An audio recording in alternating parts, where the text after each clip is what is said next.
दोस्तों, क्या आप लोग जानते हो सेंट्रल अमेरिका के मेक्सिको देश में जोसिमिल्को कैनल्स के पास एक ऐसा छोटा आइलैंड है जिसे ला इस्ला de los मुनेकस यानी the island of dead dolls कहा जाता है।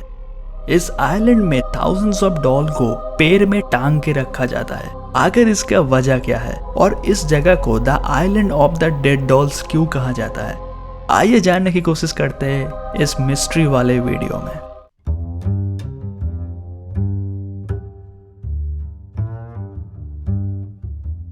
इस आइलैंड की कहानी शुरू होता है 1950s के अराउंड, जब इस आइलैंड की केयर टेकर थे जूलियन संतारा बरेरा। एक दिन इसी आइलैंड की कनाल में बरेरा एक छोटी बच्ची को डूबते हुए देखता है।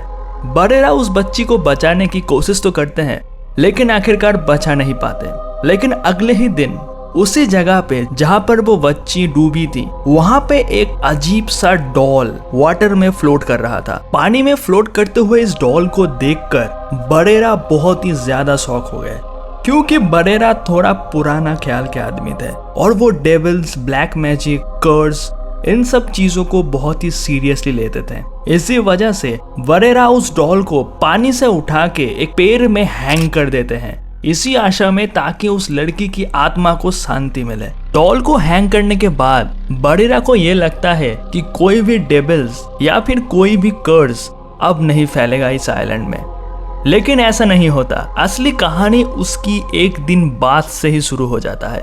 दूसरे दिन उसी जगह पे जहाँ पहला वाला डॉल मिला और जहाँ पे वो छोटी बच्ची डूब के मरी, वहीं पर एक और क्रीपी जैसा देखने वाला डॉल मिलता है। इस डॉल को भी बरेरा उठा के पेड़ पे हैंग कर देते हैं।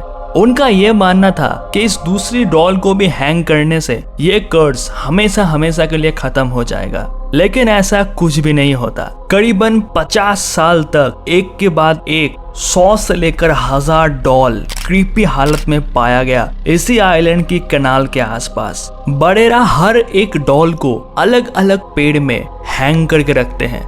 इनसे उनका मानना था कि ये कर्स सिर्फ इसी आइलैंड में सीमित रहेगा।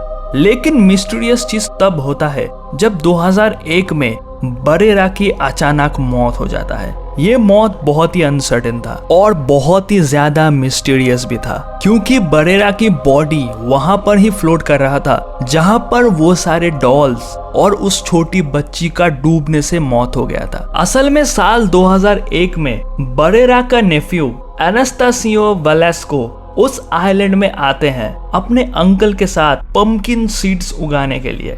और तभी एक दिन एनास्तासियो ने कनाल के पास से गुजरने का वक्त अपने अंकल बरेरा को पानी की तरफ देख के मरमेड मरमेड चिल्लाते हुए सुना।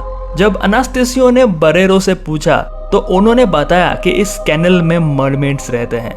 तब इस चीज को एनास्तासियो ने सीरियसली नहीं लिया, लेकिन उन्हें भी इस आइलैंड में बहुत ही ज्यादा क्रीपी वाइब्स आने लगे। और कुछ दिन बाद अपने अंकल को ढूंढते हुए एनास्तासियो उनके डेड बॉडी डिस्कवर करता है, जो कि उसी सेम स्पॉट में था जहां पर 50 साल पहले वो छोटी बच्ची डूब के मरा था। बरेरो की मौत के बाद एनास्तासियो से पूछताछ करने के बाद ये पता चलता है कि मरने से कुछ दिन पहले बरेरा का बिहेवियर थोड़ा क्रीपी टाइप का हो गया था और वो बार बार कनाल्स की तरफ जाके गाना गाते थे। जब एनास्तासिया उनसे पूछता था कि आप गाना क्यों गा रहे हैं, तो उनका ये कहना था कि उनके गाना सुनकर मरमेड्स आएंगे।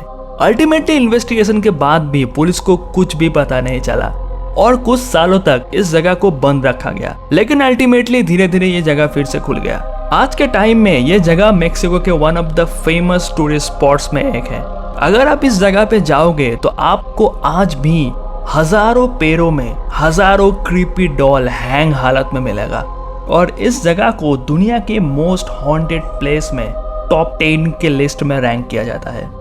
सिर्फ यही नहीं, बहुत सारे टूरिस्ट का ये भी कहना है कि उन लोगों ने इन्हीं क्रीपी डॉल्स से उनके लिए विस्पर या फिर उनके पास आने के लिए विस्पर भी सुना है। तो दोस्तों, ये था detail discussion the island of the dead dolls के बारे में।